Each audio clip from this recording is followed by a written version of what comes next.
Thank you so much for having me, Christian. So look, we are here in Kyiv. We're watching and listening to the authorities talking about gaining in the south, in the Zaporizhia region, Robotny, etc. And yet there's a discussion about whether this counteroffensive is going quick enough, is enough being achieved. Can I understand from your perspective as NATO Secretary General, how do you assess what's happening on the ground? The Ukrainians are gradually gaining ground, meaning that they are pushing back the Russians. They are able to get through some of these heavily defended territories, not least the minefields, and therefore it is just even more important to support them because we all know that this is fierce fighting. It's a tough fight, and it's no easy way to victory for the Ukrainians, but they are making achievements. They are gaining ground. So what are you hearing from your, member nations? Because there's a lot of talk that NATO, the US, allies want to see Ukraine conducting slightly different maneuvers. In other words, throwing everything and pushing all the way to the south. Are you hearing that kind of grumbling in capitals?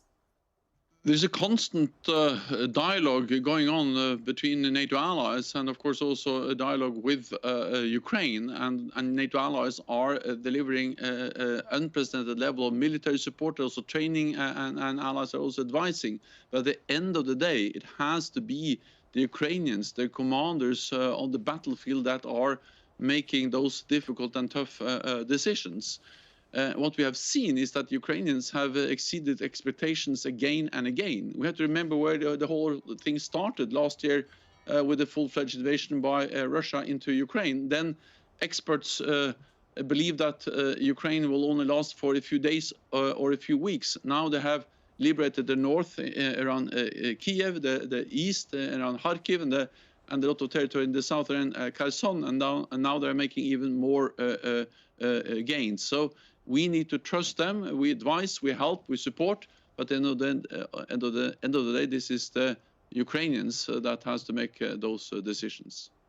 So, look, I've talked to soldiers, including those who are wounded and are being rehabilitated in various recovery centers. I've heard also from commanders. We can see the reports.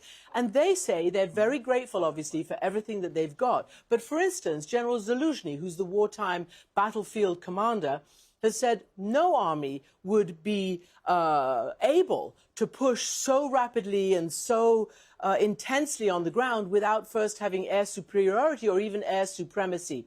And they do not have it.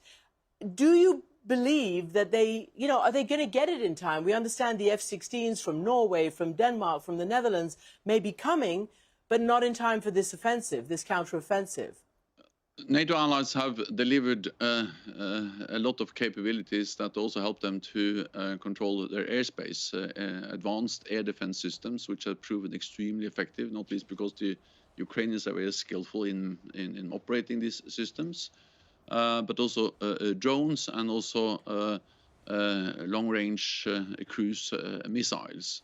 Then I welcome the decision by several NATO allies, Denmark, the Netherlands and Norway, to deliver F-16s, and also the United States and others to make that possible and to start training. This will take some time, but it demonstrates the commitment of not least European allies to also go alongside the US in providing military support to Ukraine, and also support that will have an enduring and lasting impact on the battlefield, but it will take some months before the planes and the pilots can operate over the airspace in Ukraine.